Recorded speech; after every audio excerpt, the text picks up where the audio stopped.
I just would like to glance at it, honestly. Yes. Heck yeah. We saw that you did that. We saw that it was over there. And last week we were speculating, like, we think that's how to turn it on. We could do that. They're like, no, I'm not doing that in someone else's house. Can I just take it? Thank you. Oh, you didn't check it yet? Okay, okay.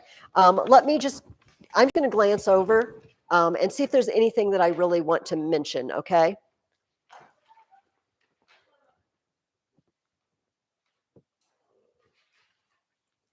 Okay. The boys. Okay, beautiful. King. Yes, yes. Okay. Beware of this, Luke. It's unt, U-N-T, the final one. So kuro, kuris, kurit, kurimis, kuris, kurunt. So beware of that. All right. There's a couple of these. I'm going to have you check it yourself. But there's a couple of these. Like this is actually perfect tense, and but you know what's going on. You got it. You got it together. All right. And that's basically what I want to find out. Did you check it already? No. Okay, that's fine. That's fine. King. Yeah, yeah, yeah. Okay, so same to you. It's a U. Deco, dekis, dekimis, dekitis, dukunt, currunt, gerunt. So beware of that. So petunt, ponunt. But the rest of it, you got it. You got that I. And it should be an I, shouldn't it? Really? You're going to change the vowel on me on this one. One thing I see here, Caden, is do you see that the girls have an ending that's accusative? Do you see pulcros puel as? I, arm is as. So they can't be the subject. You know what happened is the boys will carry. The boys will carry. Who will they carry? The beautiful girls.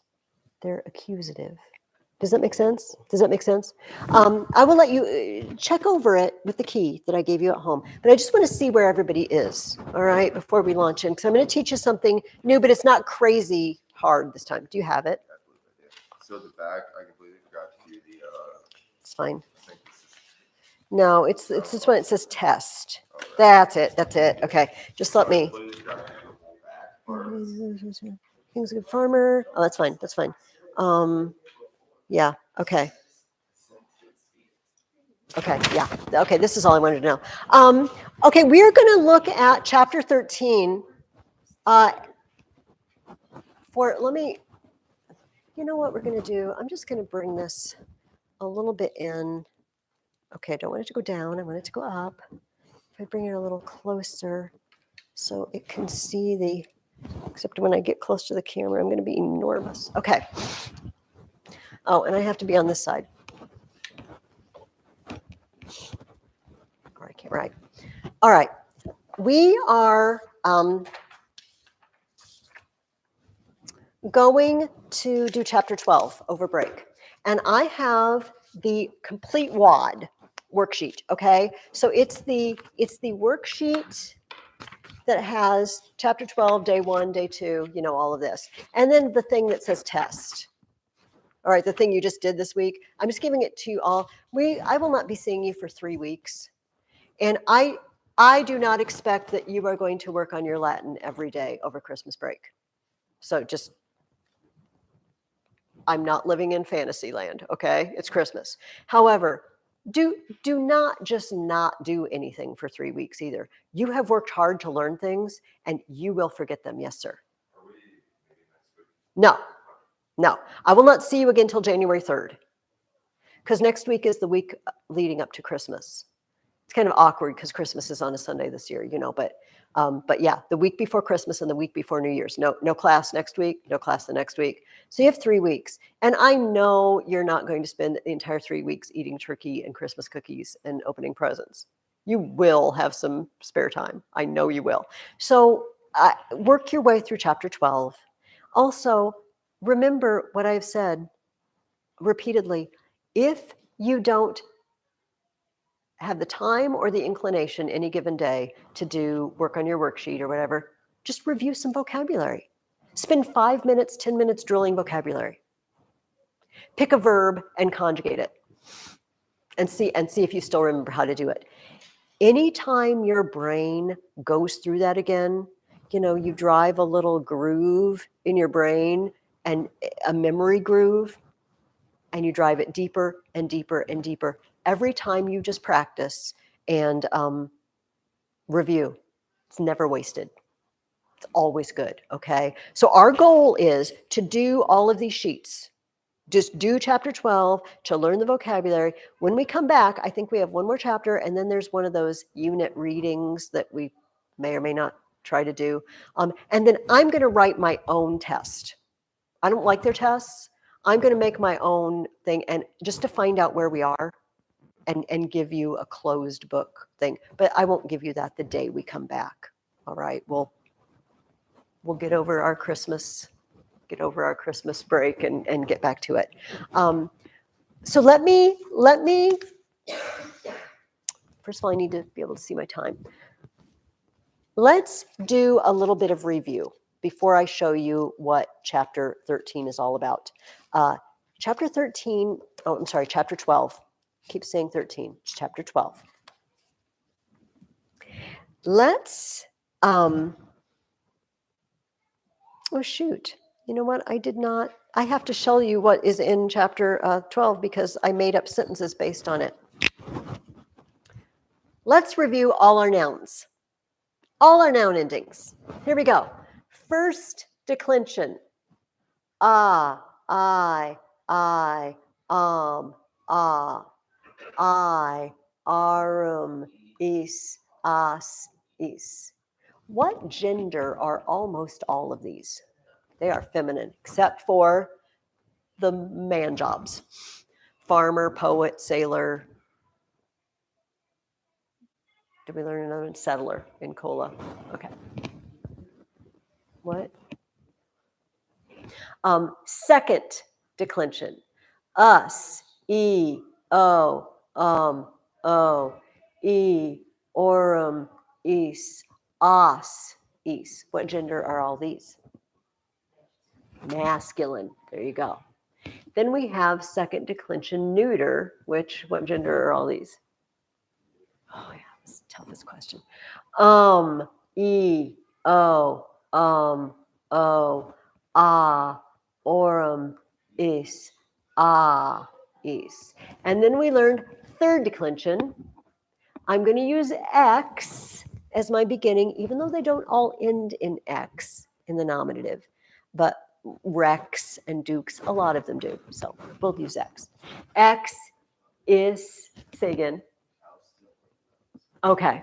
Well, see, and that's something over these next few weeks, because this is like 1 week of work, but we have 3 weeks. You know what I mean? So you could have a day where I'm just going to write this over and over again until I get it memorized. And that's my Latin for today. X is E, M, A, S, ebus, S, ebus. And then we also, I haven't been putting this up here, but I'm going to. We learned some third declension nouns that are neuter, like corpus, corporis. It's neuter. So it always does this. I'm just going to put a line there.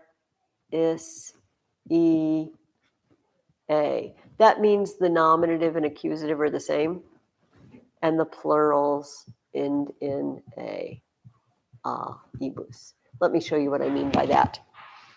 Corpus, corporus, that's the nominative and the genitive. Corpori. Then the accusative is just corpus. Whatever the nominative is, the accusative is the same. And then corpore, corpora, corporum, corporibus, corpora, again, corporibus. So whenever we have a third declension that says it's neuter, it does that. which is exactly what these do. Remember the rule? Nominative and accusative are the same, and the plurals end in A. All right. Now, how do I know when I look at the vocabulary list, all right, and I see a word that says this, and then it has a, like that, or I see Rex, Regis. How do I know which group of endings to use? How do I know what declension it is? Say it again. For Rex. Yes. For any of them, anyone. Well, no, but not all of these end in X. There's something else I look at. You're on the right track. I am going to look at an ending. No, because these can be masculine or feminine, and these are neuter and these are neuter. So it's not that. What is it I need to look at? Caden, yes. The genitive singular. Every noun, like puella, when they give you the genitive singular, every noun that has this genitive singular is first. Every noun that has this genitive singular is second. Every noun that has this genitive singular is third. Yes, look at the ending. Now, we also have learned how to use these cases, right? We have nominative, genitive, dative, accusative, and ablative. What does a nominative ending tell you? What is the job? Subject. What about dative? Indirect object. Accusative. Direct object. Ablative. You gotta, well, probably because you have a whole boatload of things. Basically, it's the object of a preposition, usually. Sometimes there is an actual preposition with it in Latin, sometimes not. Sometimes we say, we put in a preposition like he sang with joy. But usually it's a prepositional phrase of some sort. Today we're going to learn the genitive. And now then you'll know all the cases. And genitive is much easier than the ablative. All right. Could you turn in your books to page 83? Thank you, John. This is just feeling already cozy and lovely. 83. And at the top there, it says genitive case. Okay. I'm going to talk about each of those A, B, C, and D. But basically, genitive shows possession. Possession. Do you know, how do we show possession in English? So if I say Luke, and he has a book and it belongs to him, how do I show that the book belongs to Luke? What do I usually do in English?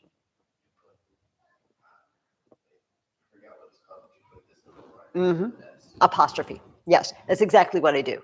I do that, right, in English. That's how I show that the book belongs to him. The way they do it in Latin is they use the genitive case. So, well, actually, I have some examples I've already written down. Okay, let's do an easy one. Okay, so does anybody remember? This is not very hard.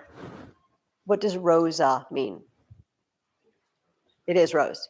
And there's a girl, and I want to show that the rose belongs to this girl. It's the girl's rose. Who owns the rose? The girl. So girl has to have a genitive ending.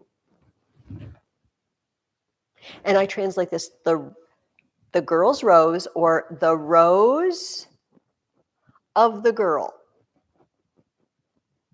which sounds a little awkward. But I will it can be very handy to use of for genitive, and I will show you why in a minute. Here's another example. Do you remember what Germanus means? Brother.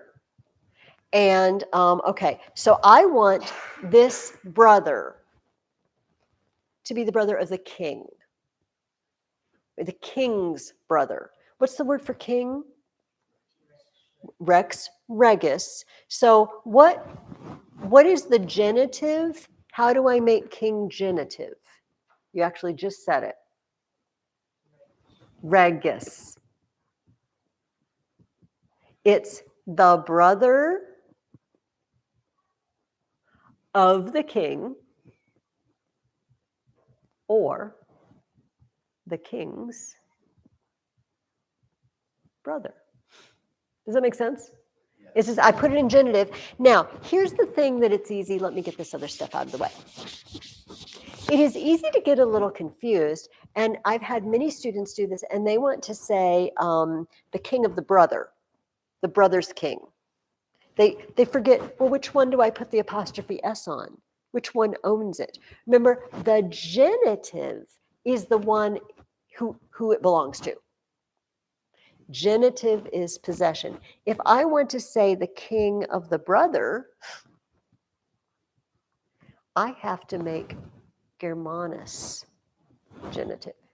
Now this says the brother's king, which doesn't make sense, I realize. But so whatever the genitive is, that's the thing with the apostrophe, or that's the thing of the king. So when you're translating, focus on that. That's the one who owns it. It belongs to. Now, also, I want you to notice something else.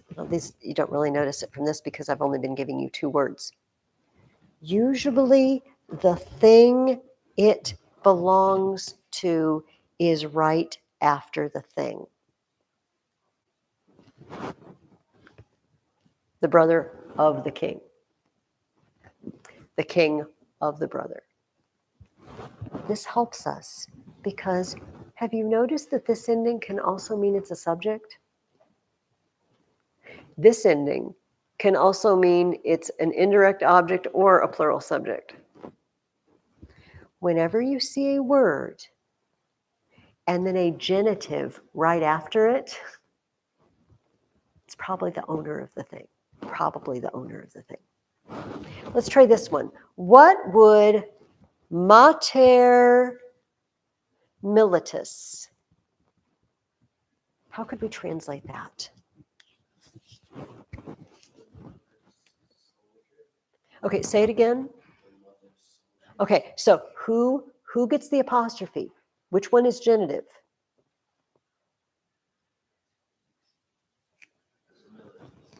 So it's the soldier's mother, right? Or the mother of the soldier.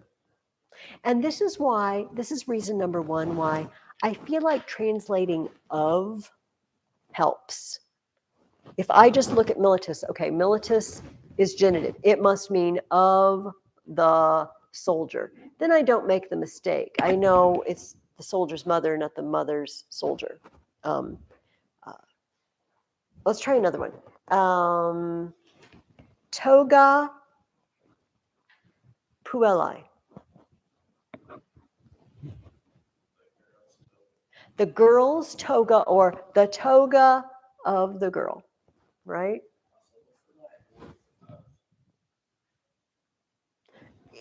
There isn't. Genitive, using the genitive case. That's only an English word, and they don't really have an equivalent. Yes, it is. We have to add it in. That's a really good question. Okay, one more. Let me get rid of my. And then I made a couple of sentences for us. How about signum belli?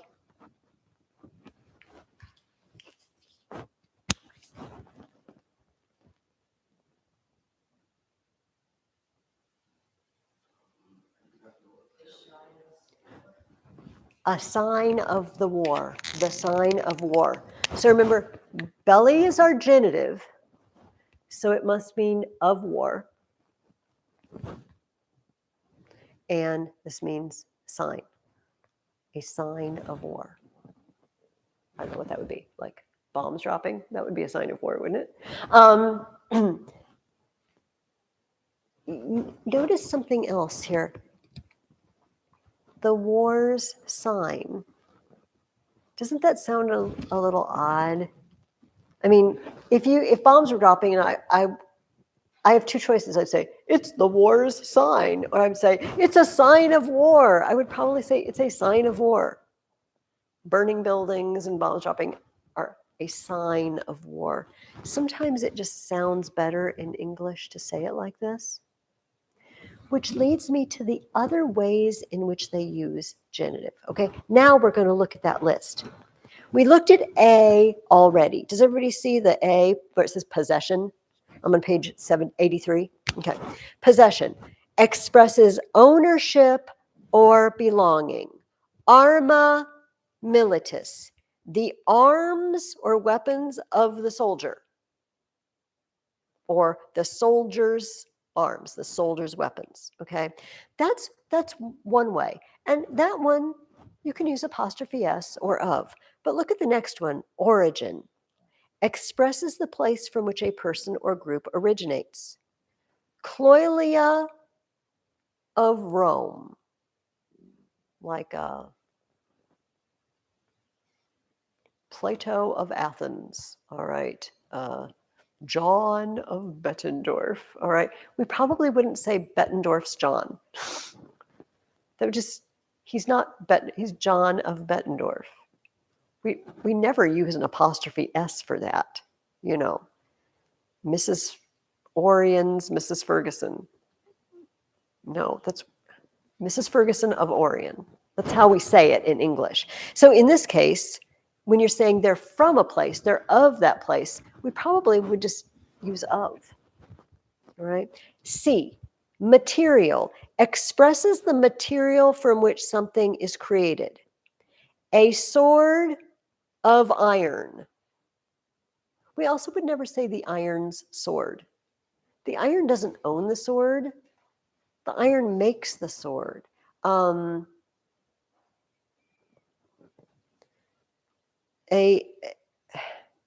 shirt of cotton. I'm going to say cotton shirt with an apostrophe S. That's weird. We would say of. A shirt of cotton. A rug of, I have no idea what material this rug is made out of. A floor of wood, not the wood's floor. It just doesn't make sense in English. And the last one is the partitive genitive, or part of the whole. Expresses the whole or group of which a part is mentioned. A piece of cake. When is the last time you asked for a cake's piece? I want a cake's piece. I want a pizza's piece. No, a piece of pizza, right? We say the farmer has harvested part of the field. We don't say he harvested the field's part. That's weird, all right? We never say that. So it is safe for you to always use of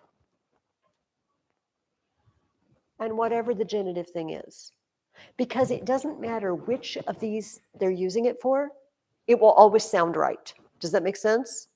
It is the house of John. He is John of Bettendorf. He is, I say the material of which John is created. I'm not going to even go there. Mostly water, so I understand from science. And John is a part of the Franich family, not the family's part. He's part of.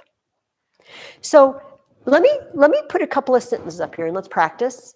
And let's just use of anytime we see the genitive. Sometimes an apostrophe S would work, but if we use of, it will always work. All right, I made up a couple of sentences here. Now tie. This is kind of going to be a little tricky one, I think. Tyrannum timent. Okay, let's, as I always love to do, let's start with the verb. What does timent mean? Fear. And is it a we or I or you or who's fearing? According to the nt.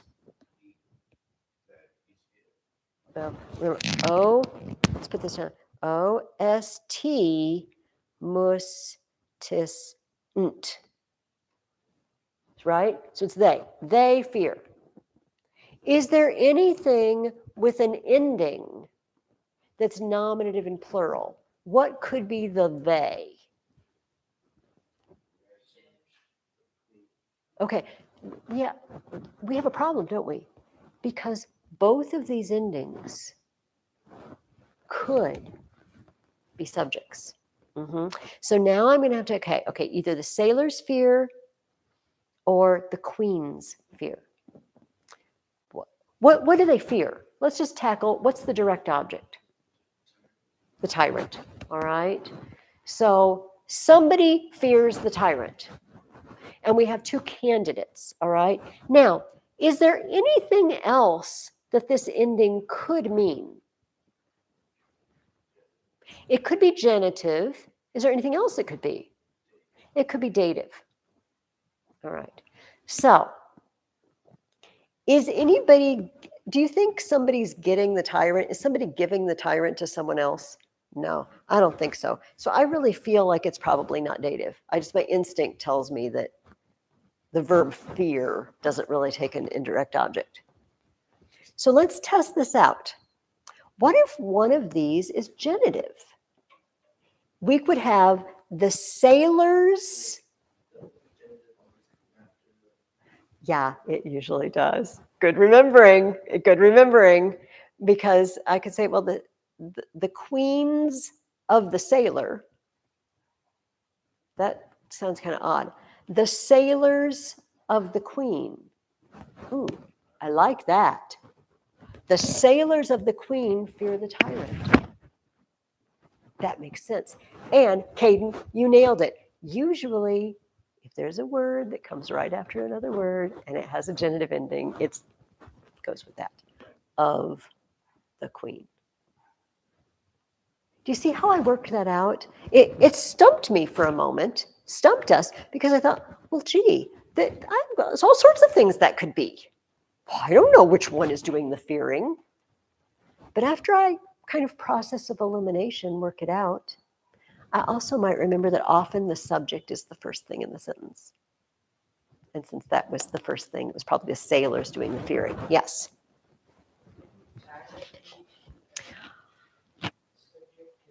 It has an ending. Oh, well, actually, because it's tyrannos. That's the nominative, tyrannos. Also, one other thing tells me this. My subject has to be a they. It can't be singular. It really is a bit like putting a puzzle together. When you get all the pieces, like, okay, this can't go with that because this is plural and this has the wrong ending. But once you put that last piece in place, then it all makes sense. All right. And the way to put those pieces together is just like an honest to goodness puzzle. Sometimes it's process of elimination, right? These pieces can't go there because they're the wrong color. You know, I'm putting together a red balloon and this piece is blue. I put it aside. It can't go there. It's very similar when you work through a Latin sentence. Okay, let's try one more sentence. Actually, two more sentences. Ooh, I gave you guys some tricky ones. Equos, because you deserve it. Patris, not deserve it in a bad way. It's because you're good enough. You're good enough for it. That's what I mean. Ad opidum mitto. Okay, what is the verb? Mitto. And what does mitto mean? Send. And who's doing the sending? Yes, well, yes, but what is the subject? OST mustisnt. What does the mito mean? I send. I am the subject. I is the subject, technically. Am I going to find another word that's the subject? Is there going to be another noun that is the subject if I is the subject? No. I can just forget. I can forget about looking for a subject. I already found my subject. Unless I'm going to describe myself, I, the teacher, did this. I don't expect to find another subject. I is the subject. I send. What do I send? Is there something that's accusative, has an accusative ending on it? Okay. Luke said horse, equos, and you said oppidum, and you're both correct. They're both accusative. But when I look at oppidum, I see this word here, odd. And I remember, or I look it up, that it means to or toward, and it takes the accusative. Whatever you're going to takes the accusative. And I realize that was a lot to learn. That's something to brush up onto, that list of prepositions that we learned in the last chapter, and whether they take ablative or accusative. I tell you what I did. I'm keeping a journal so I can remember what words you have learned, when I make sample sentences. And I am making, these are my columns.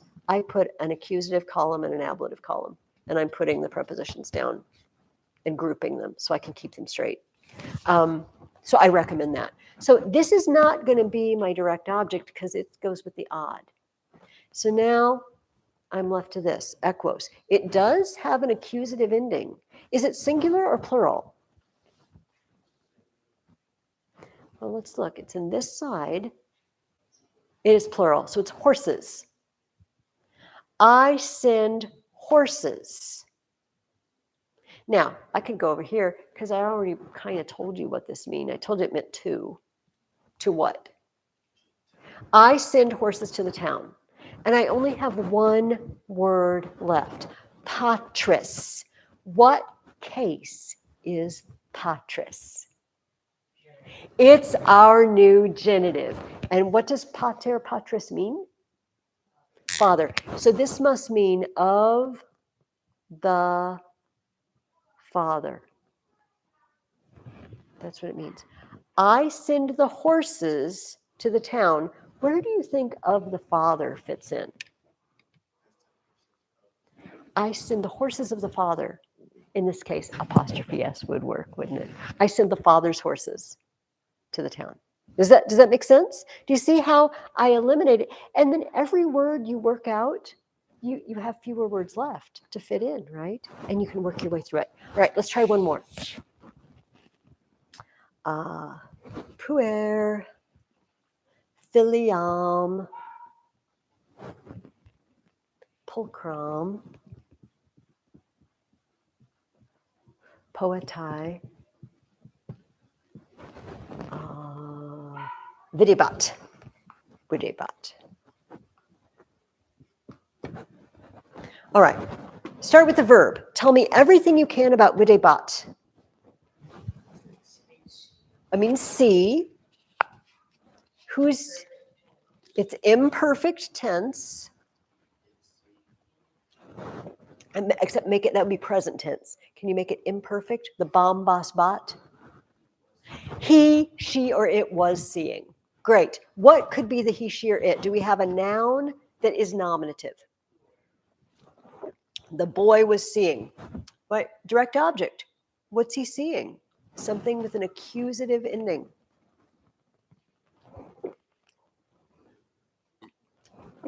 Filiam. Do you remember what filiam means? Daughter. The boy was seeing daughter of the poet. Because we know it's not the subject, it's not the indirect object. What do we do with pulchrum? How do you know the poet isn't beautiful? That's exactly it. Because they are both accusative, they're both singular, and they're both feminine. So they match. Well done. Could you, Luke, could you just bring me that chapter 11 test? Because there was a sentence that I noticed that I think you were, maybe you, actually you did get that one right. Okay, I'm sorry. Now I've made you. I think you were right. And I showed you, you had the girls, puellas, the boys and the girls, and I showed you that one already. Here's what I want to do.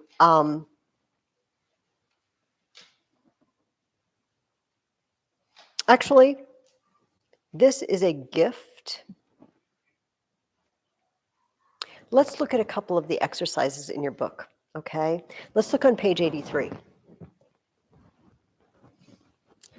Exercise 2. Does everybody see exercise 2? And it says, underline the genitive construction that appears in each of the sentences, and then identify the type. So here's their example. The soldiers of the town fought bravely. All right. How are we going to identify the genitive construction? What's the magic word that they're going to use every single time in English? Okay. Well, no, well, maybe, but there's another word they're going to use a lot of. So when I read that, the soldiers of the town fought bravely, immediately my eyes go to of the town. Yeah, they did use apostrophe S, which is fine, which is legal. It's not wrong to use that. So they underlined of the town. Do you see that? Because that's going to be the genitive. And then they said, what kind is it? Is it possession, origin, material, or partitive? Are the soldiers made of the town? No, not material. Does the town own the soldiers?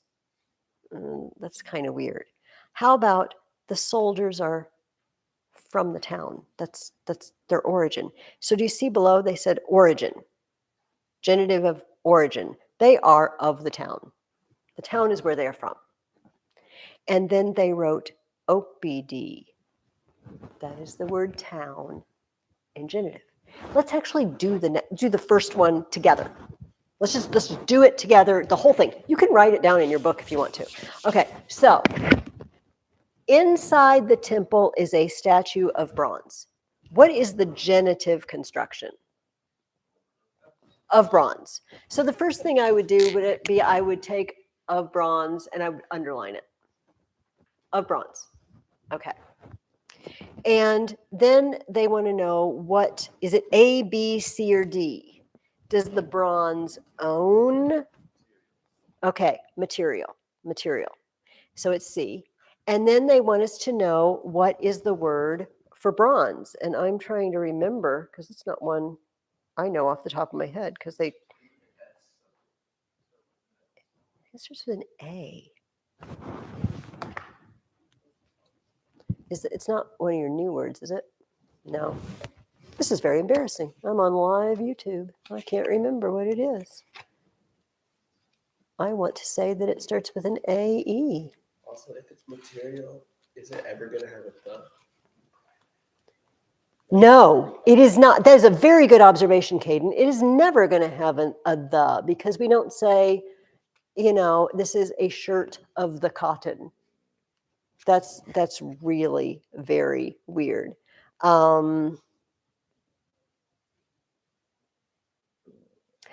Aeneas.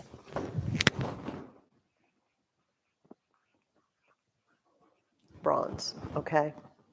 So if that's the ending, that means it's one of these, right? So the genitive ending has to be an I. Does that make sense?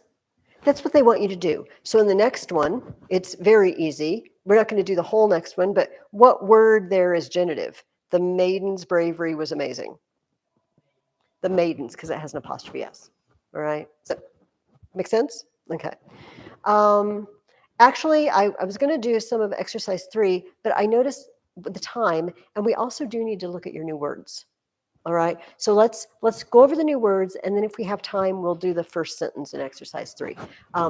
Also, before I forget, let me give you your packet. When I go home today, I will send the 3 keys that you need to check that. All right. I would really like you to check it at home. Ask your mom, where is the email from Mrs. Ferguson with the keys? You don't even have to print them out. You can just bring them up on your computer if you want to, if you want to save ink and paper. Okay, so there's one key. This is a really good question. That's the text key. All right, this is the text.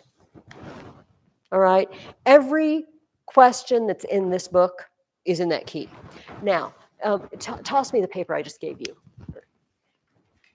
So in this crazy workbook, do you see sometimes they have shaded areas, and you will notice these are all in your text,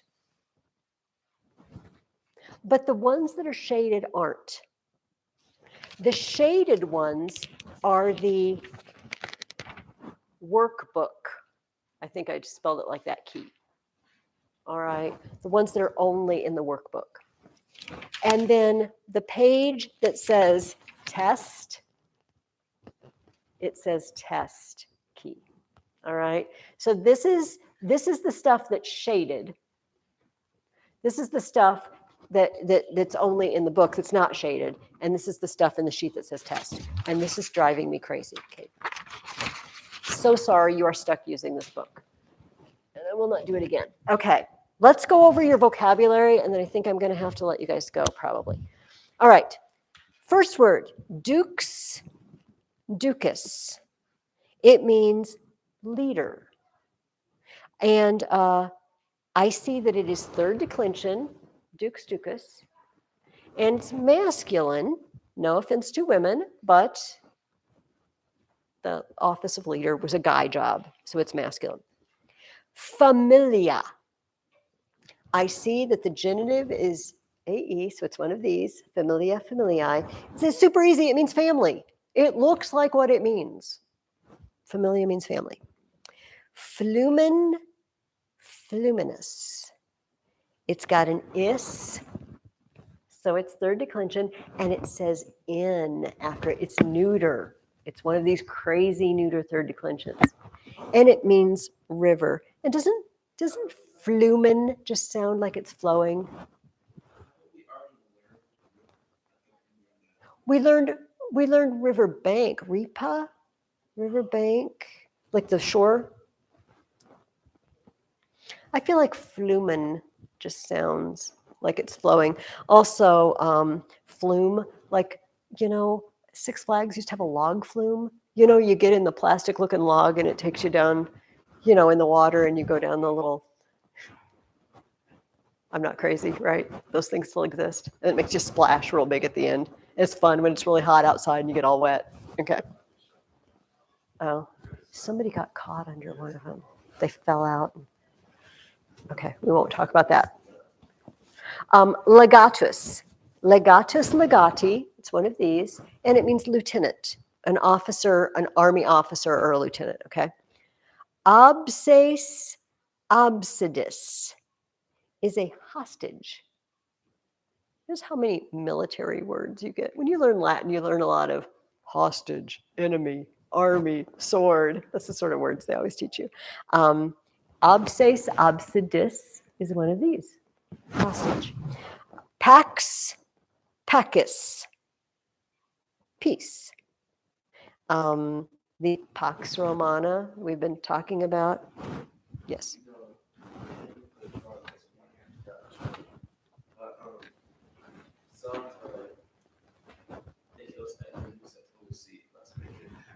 Yes, that was a British thing. That's a British thing.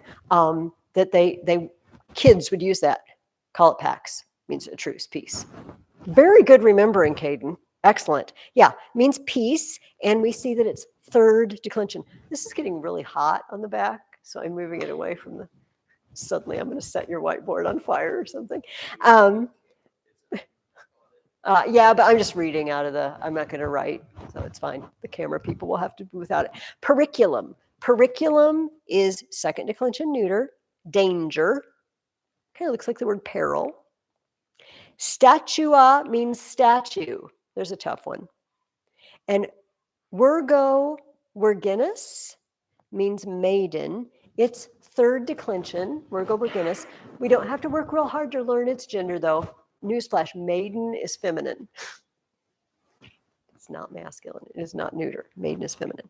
So those are your new nouns. We have 3 verbs, lego, leggery, leggy, lectum. No, I do not think Legos, the toy, are named after this, although I feel like they could be because one of the meanings is choose. And you know, you have to choose the leg. Okay, that was a stretch. You do. You have to dig through the Lego pile, find just the right one. It can mean read, choose, or gather. Lego. Propono, proponere, proposui, propositum. Put before or propose. And reverto, revertery, reverti, reversum. Well, it looks like reverse, doesn't it? Turn back, return. Somebody tell me what conjugation all 3 of those verbs is. They're all the same conjugation. Tell me what conjugation they are and how you know. Well, those are cases. So the answer is going to be first, second, or third conjugation. Third. How do you know, Luke? Because the second principal part is E-R-E, and there's no little line above the E. Third. So they're just like the ones we just learned, the duco, ducis, ducit, ducimus, ducitus, ducunt. So lego, legis, legit, legimus, legitus, legunt. Okay, we have a couple of adjectives. Ceteri, ceterorum means the rest or the remaining, and it's always plural. And actually, this should be a noun. This should be in the noun section because it's masculine and it means the rest or the remaining. This is another mistake they've made. In fact, you can put a little star by that if you want to in your book, if you've got a pen, or write noun next to it, or draw a line and put up the nouns. But the next one is an adjective. Liber, libera, liberum. Free, liberty. Yeah, libero means is the verb, right? Set free. And this is the adjective that goes to you are free, adjective. Oh, we have 2 more prepositions. Circum plus the accusative means around. This is the circumference, is the distance around a circle.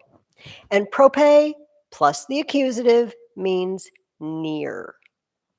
So whatever you're near is always accusative. If I'm near the table, then I put table in the accusative in this case.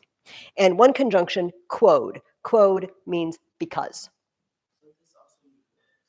It also means what, which is very annoying. I know. That look that is the look I feel like sometimes. Like I run into it when I'm reading Latin. Do you mean? It can also mean which, like the table which is sitting in front of me is flat. Yeah, yikes, indeed. Okay, I'm going to shut this down. Work your way through chapter 12. I would read through, but there's not a whole lot. Most of it's just the exercises. Basically, I've read through everything there is to read through. Work on it. Do not just ignore your Latin over break, because then you'll have to work so hard to learn everything again. And if you get stuck on anything, I'm not traveling. You can send me an email. Can I set up a time to call you? Or you can just call me. And I will help you through it. When we get back in January, we'll do lots of review, and we'll get ready to just kind of take a mid-year test and find out what we know and what we remember and what we need to work on. And 2 of you may leave.